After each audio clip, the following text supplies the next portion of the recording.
you have identified the person who fired the shots on I-225 on Saturday. How were you able to do that?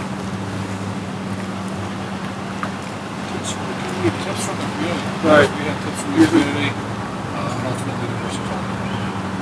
Can you tell us this person's name? Is it the same person who was in the pictures you distributed?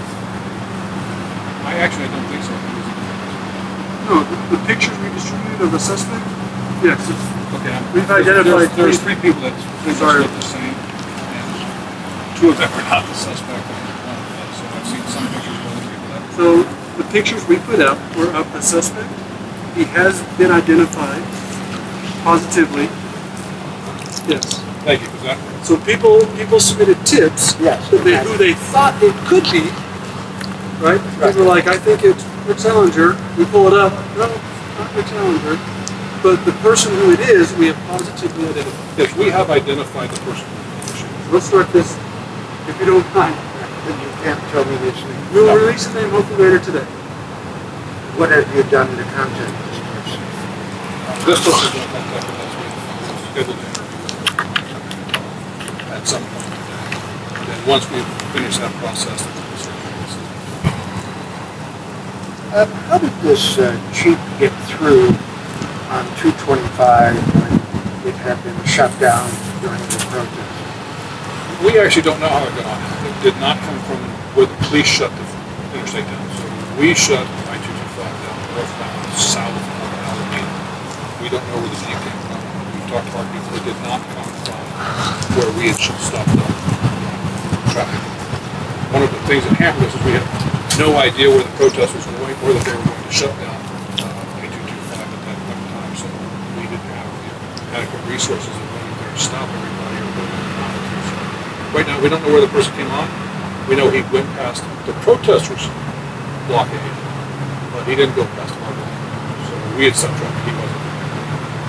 You talked to the driver of this car. Do you believe it was intent to do any harm or just get out of there? He says that his car was surrounded. He felt threatened. The information that's already been released that he felt like he was being threatened. He thought he was going to be attacked. So he thought he needed to escape. We don't have any other story at the moment to counter after that. That is the only story we have is his at the moment. So if someone else has some information that is additional to that, we are more than welcome. We're asking people to give us that information so that we can get both sides of the story at the same time. Does this remain under investigation then? It does. We are in constant communication with the district attorney's office about this case, whether the charges may or may not be. Were the protesters violating the law by going on city interstate? Yes, they do. It's illegal to take over the roadway, it's illegal to shut down traffic. Interstate is for vehicle traffic and pedestrians. So yes, that is a concern. We can't just ignore it. Why would the protesters not stop or arrest them? We're not going to stop about 650 people walking on the freeway. That's not a reasonable thing to expect in this type of thing. There have been a number of protests where protesters have taken over the freeway. They walk on it, we shut traffic down, we're aware of it, they've communicated before what their intentions are. We'll shut roadways to make sure that they're safe and doing what they're doing, and then they ultimately get off the freeway and they come back and do whatever they're doing. We're not going to go out there and arrest 650 people. What happened when the shots were fired? Well, the shooter, it was just the most reckless thing I've seen in a long time. So a Jeep is driving by for whatever reason. He's not close to anybody. He's not driving at anybody. At least what I saw on the TV news, our vantage point was a little bit of the news helicopter.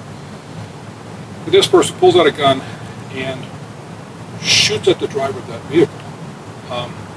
I cannot imagine what would have happened had he shot him and killed him. Now you have a vehicle going down a roadway at 40 or 50 miles an hour, unguided into crowds of people. That's one caused one to jump over the wall to get away because they thought they were going to be shot. It's the height of someone who doesn't really know how to properly handle a firearm. That's not the place to pull a gun and just start randomly shooting. What about the driver of the truck that tried to head off the Jeep? Did he act properly? No, as a private citizen, have the right to ram into someone's car and keep them from driving on the freeway. He doesn't have that right to do so. What he wanted to do, what he was trying to do, I don't know if we've contacted him or not. I don't believe we have. I may have talked to him personally.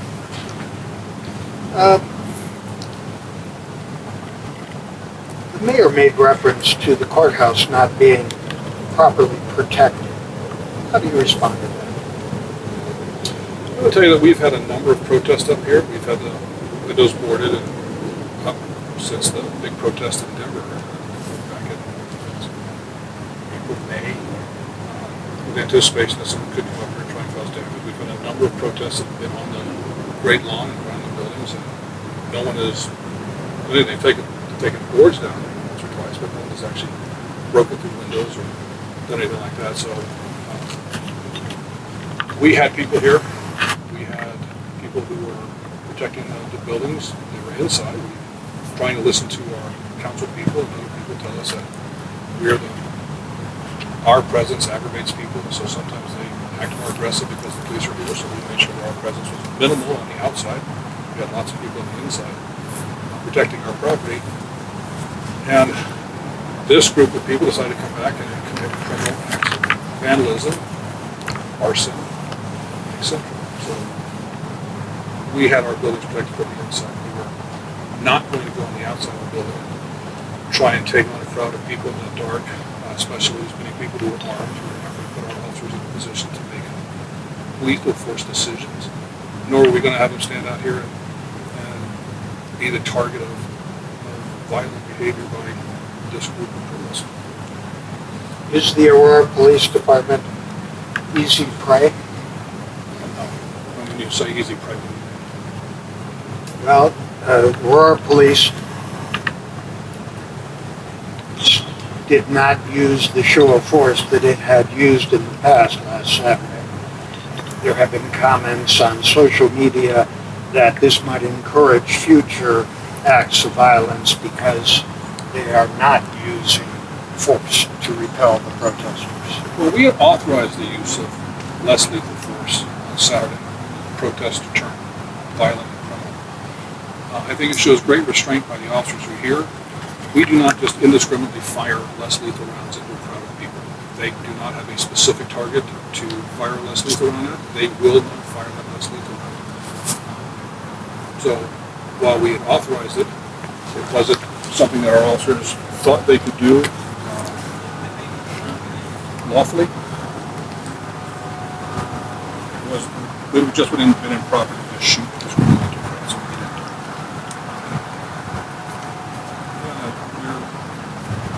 On one hand, we're told we de-escalate. We're not here to automatically de-escalate the issue. There was a protest here in June where we were roundly criticized because we were present and we did act. We saw the same applications or some applications. I'm unable to speak about that any further because of the lawsuit that's been filed. But we learned from that. We decided, okay, if people are telling us that we're the provocative people by simply being present, and that protesters are going to ramp up their responses because we're here, then we certainly gave them the opportunity not to do that. We weren't present. They didn't do with us. This is about what they want to do. What is your message to the protesters should they return? We encourage people to have and use their First Amendment rights, to come and have their voices heard in a lawful, peaceful way. That if they follow the law, they can come out, they can say what they need to say, they can do what they need to do as long as it's lawfully done. That is their First Amendment right, and we actively encourage people to participate in their First Amendment activity. And they come out and say, we do ask them not to commit crime. Because I think it weakens their voice, it weakens the message that people are trying to say that they want reform, they want things from the police department, and then when you come out and try and burn down a courthouse, I think the message or whatever the greater group is trying to say gets lost because of that violence. Did your officers act properly when largely criminals were taken? I am not able to answer that question. It's under litigation. It's under a number of different investigations right now, and I think it would be inappropriate for me to come. Is there anything else you would like to add that I haven't asked you? I'm aware. But we would like our protesters to come out here and be peaceful, follow the law, and their voices heard on the great moment. That's what we're here for. And then go on about their day without damaging or destroying. Might you ask for assistance from Governor to call the National Guard, perhaps? That's a political question, and it takes more than just, that's not an impromptu sort of requirement, a series of things that have to be done. And it takes at least a day. I will not tell you what we're considering for the next big one, because operationally we are planning, preparing for the next protest. We know it's going to come in August. I would prefer not to give our operational plans away, so that our counter protesters can come down tonight. Maybe you'll take a shot of us talking here if you would mind holding on for just a minute. Murdered the driver of that car, and that now is an unguided missile that plowed into who knows how many innocent protesters who were walking by the interstate. That would have been disaster. But instead, he actually shot 2 fellow protesters. That just seems remarkably reckless. There's still a potential for charges against the driver, though, as well. That's something that the district attorney is. You know, we've only heard one side of the story. Right. So if there's another side of the story, someone wants to come forward and we can get evidence that says that the driver put someone in danger, etc., other than driving on the freeway. The best video we have is the news helicopter that was overhead filming that sequence of events. And I don't think there was anybody even close to the Jeep when the individual who decided to recklessly shoot at the driver of that car and fire with his gun. From what I saw, it looked like we cleared the path of the Jeep and he moved forward. But we are working with the DA's office. If we get another side of the story besides his, we certainly take into consideration to work with the DA to see what our charges are. Got it. And as for the suspected shooter, do you anticipate releasing that information today, as far as the name and it? We certainly hope so, yes. We anticipate releasing it sometime. Got it. And a couple other things I don't think we've been able to report. Just the genders of the shooting victims. I know one was transported to the hospital, and the other showed up at the hospital afterwards. Do you know if they're male or female? I'm sorry, I don't